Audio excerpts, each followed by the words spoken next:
Hablaremos esta noche de las carreras en Roma. Atención, las personas aficionadas al turf.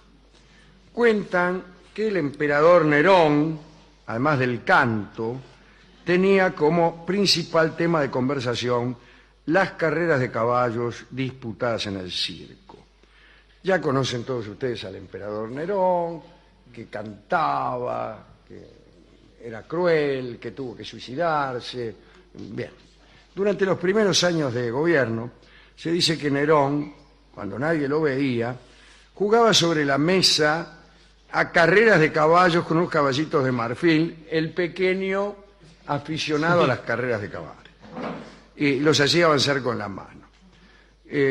Y cuando se encontraba en sus casas de campo, era capaz de viajar kilómetros y kilómetros para poder asistir a carreras de caballos, carreras de importancia mínima, pero que él gustaba presenciar, y también le gustaba entregar las palmas del triunfo a los vencedores. O sea que era muy aficionado a las carreras de equinos. Llegó también a ejercitarse como áuriga, es decir, el tipo que conducía los carros. Las carreras de caballo no eran generalmente de tipos que montaban caballos, sino con carros. Claro, Las carreras, el colazo que le gustaba a los romanos era con carros, con 2 o con 4 caballos. Bueno, incluso hizo su presentación como jockey, o como conductor, como áuriga en realidad, en la arena más grande de la ciudad y del mundo, que era el Circo Máximo. Era un hipódromo colosal al pie del Palatino, todavía hoy se sabe dónde estaba, ¿no? Pero el Circo Máximo era un hipódromo del que se desconoce la fecha de su inauguración. Julio César lo hizo reconstruir y la obra se terminó del todo en tiempos de Augusto, es decir, un poco antes de Nerón. La pista medía 550 metros de longitud y todo el edificio 650 metros por 150. ¡Qué pedazo de lugar! Las tribunas superpuestas en 3 pisos podían dar cabida a más de 180.000 espectadores. Y estas tribunas estaban separadas de la pista por una zanja de más de 3 metros de ancho. Claro, para que la gente no se metiera adentro o tal vez para que los caballos no saltaban a la platea. Estas tribunas eran de piedra en la galería inferior y los otros 2 pisos eran construcciones de madera, que hay que decir que a veces no soportaban el peso de los asistentes y se venían abajo. Ese incluso era uno de los atractivos más fuertes del hipódromo, ¿no? Hubo muchísimos derrumbes en la historia, derrumbes que costaban la vida de miles de personas. Nerón, en cierto momento, mandó a tapar la zanja y colocó en donde estaba el zanjón hileras de asientos para los invitados de honor, una especie de platea preferencial. Había una pared en el medio de la pista, la llamada spina, que dividía la pista en 2 mitades. Y en la punta Augusto había hecho colocar el obelisco, un obelisco egipcio, el mismo que está ahora en la Piazza del Popolo. Ese edificio estaba en una punta, en otra punta había un palo y los caballos iban de un lado hasta el otro. Las bóvedas que rodeaban todo el hipódromo alojaban pequeñas tiendas y puestos de venta. Claro. Me imagino, panchos, los souvenirs sobre profesiones. Dice la crónica que andaban por allí adivinos y mujeres frívolas que ejecutaban danzas excitantes. Es decir, bailaban las mujeres frívolas con los adivinos y todo esto naturalmente producía un efecto excitante. Si hay algo excitante para mí es ver cómo una mujer frívola baila con un adivino. Bien, los romanos compartían con Nerón ese entusiasmo por las carreras de carros. Y en general, la conducción de las cuadrigas estaban en manos de esclavos. Pero nadie ignoraba que más de uno de estos conductores trataban de obtener la libertad, ¿no? También había conductores que no eran esclavos. Los mejores eran venerados como hoy los astros del deporte, ¿no? Y había equipos, cada cual con su color distintivo. Estaban los rojos, los verdes, los azules y los blancos. Cada una de esas 4 comunidades mantenían sus propias caballerizas, sus propios áurigas, sus propios agitadores, en fin. Las agrupaciones más antiguas eran la de los blancos y los rojos, pero los mejores eran los verdes y los azules. Nerón era hincha de los verdes. El emperador Calígula también era ardiente adepto de los verdes, y Eutico se llamaba el jockey más exitoso de los verdes, y Calígula un día le regaló muchos millones de sestercios después del banquete de la victoria. Calígula era generoso, no como otros. Era loco y asesino, eso sí, pero cuando uno ganaba una carrera le regalaba millones de sestercios. Debe recordarse que más adelante, ya en Bizancio, todavía seguían estas carreras, y esos colores que estamos mencionando ahora también daban nombre a equipos, pero se había hecho todo mucho más terrible. Voy a contar algo. Era tal la pasión que tenía la gente en su pertenencia a estos equipos que se armaban líos, ¿no? Eran pasiones enfermizas por eso. Incluso sucedió en una ocasión que el emperador, ponele, era hincha de los verdes, y por ahí se armó en el hipódromo de Constantinopla, estamos hablando, ¿no? De Bizancio. Se armó un lío, una pelea, qué sé yo, y la pelea tomó un color político, porque los que había incluso la idea de que, ponele, los verdes eran conservadores y los rojos no, que unos estaban a favor del emperador y otros no, y se armó una revuelta, una famosa revuelta que se llamó Niké. Niké quiere decir victoria, y no se dice Nike, se dice Niké, y por eso se llaman así las zapatillas, porque quiere decir victoria. Y se llamó así porque los que hicieron la revuelta andaban por la calle gritando Niké, Niké, cayó el emperador, cayó el gobierno, mataron, qué sé yo, y todo provino de esta pasión por las carreras de caballo. Pero ya era otra época, ya el imperio romano verdadero, el que conocemos como tal, había caído. Bueno, los caballos de Sicilia eran los preferidos. Los adiestraban a partir de los 3 años, corrían la primera carrera a los 5. Qué curioso, aquí en los hipódromos actuales, a los 5 el caballo puede correr su última carrera. Los caballos debutan a los 2 y pico, y corren pocas temporadas aquí. Corren 2, 3 temporadas y después ya no. Bueno, se daba preferencia a los machos, me refiero a los caballos. Bien. Los caballos ganadores eran muy caros. El caballo de Calígula era muy bien cuidado. Ya todo el mundo conoce a Inquitatus, ¿no? El caballo de Calígula. Todo el mundo, cada vez que uno nombra a Calígula, dice, ese es el que nombró cónsul a su caballo, como si fuera el único. Bien. Nerón legisló sobre los que vivían de las carreras, hizo jubilación para los áurigas, para dar oportunidad a los más jóvenes, era esto, ¿no? El hipódromo había que ir temprano, había aglomeraciones, los ricos iban a un lugar, el rico tenía, para entrar a estos lugares, tanto al Circo Máximo como al Coliseo, tenía unos tipos que iban con él y empujaban.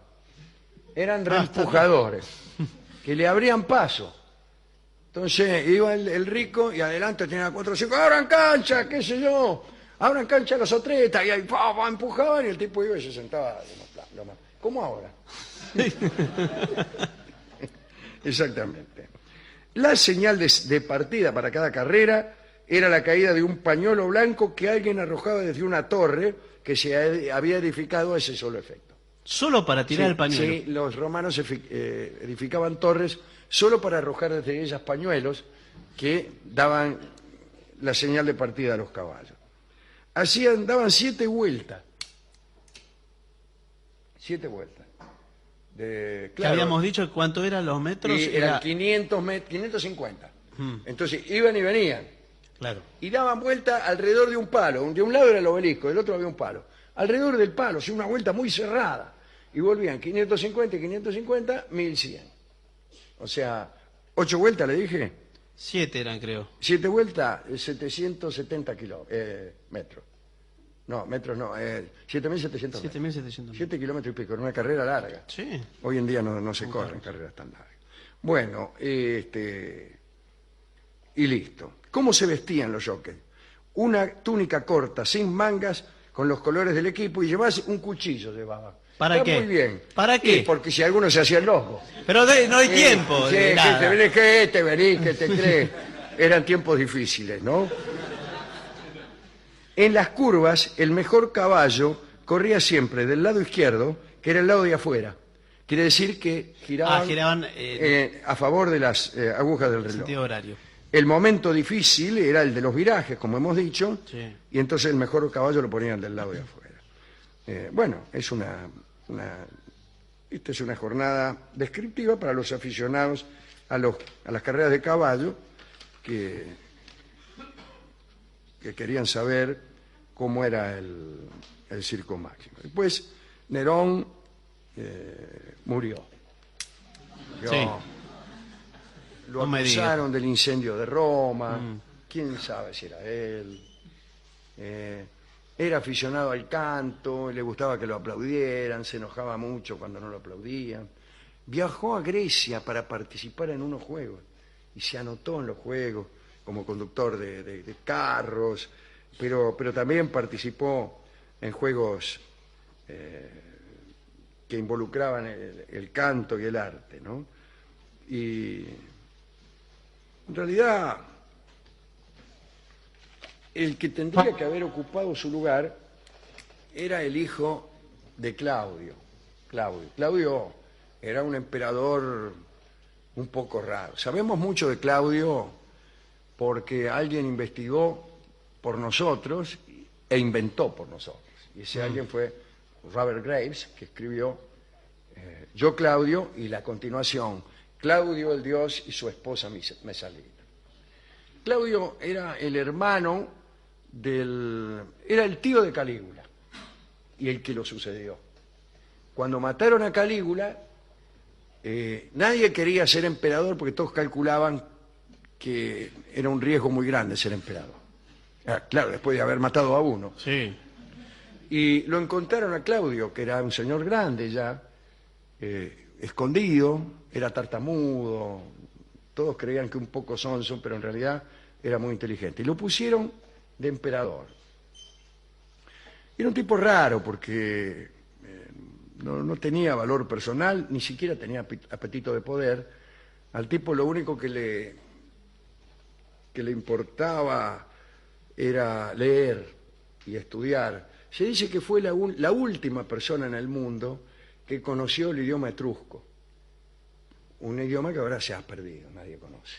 Pero él lo sabía y fue quizá la última persona en el mundo que lo supo. Bueno, a Claudio lo envenenaron. Lo envenenó la mujer. Le hizo comer unas setas. Hay gente que se come las heces y no muere. Claro. Y otros que comen setas envenenadas y mueren. Y ahí todos decían que hubiera sido muy bueno que el hijo de Claudio, británico, que era un hombre muy virtuoso, era el que tenía que ocupar el trono. Pero británico había sido asesinado, de manera que es muy difícil ocupar el trono del Imperio Romano una vez que uno ha sido asesinado. De modo que apareció Nerón. Y Nerón ciertamente estaba loco. Una de sus mejores hazañas fue matar a su propia madre. No me refiero a su madre, Bartolo, No. sino a la madre de él. A la madre de él. Bueno. Y después tuvo que suicidarse porque unos generales, o sea, no lo mataron, pero lo obligaron a suicidarse, que para mí es peor. No es ¿Usted peor, qué no sé. preferiría? ¿Que lo mataran o que lo obligaran a suicidarse? Y mejor que me mataran. Y bueno, entonces... Si tengo que elegir... yo le acabo de decir lo mismo, que es peor. Porque yo no le cumplo. Bueno, no le Me dice, cumplo. suicídese o lo matamos. ¿Qué? Máteme usted, qué sé yo. Encima te voy a tener que hacer el trabajo yo. No, por ahí se le dan los elementos para suicidarse, usted tiene la ¿Cuáles chance... son? El pequeño suicida.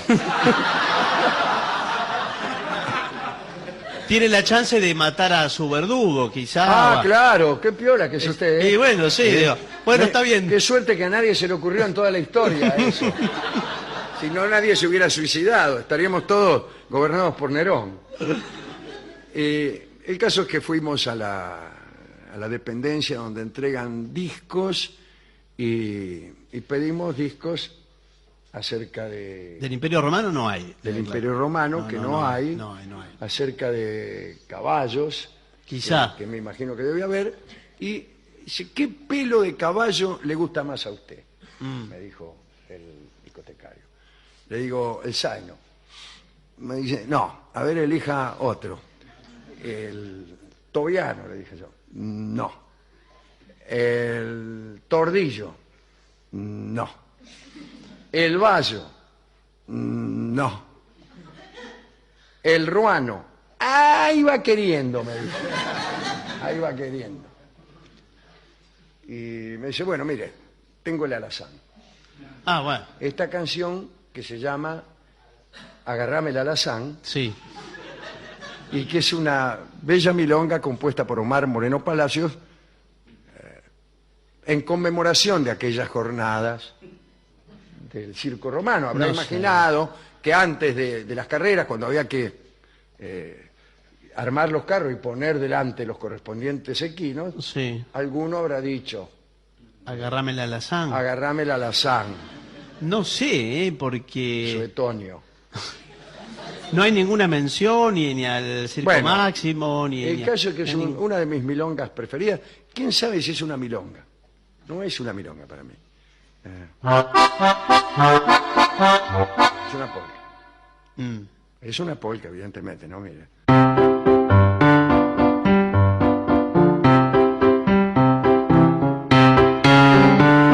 Es una polca. Una polca romana debe ser, Una ¿no? polca romana de Omar Moreno Palacios que se llama Agarrame el alazán.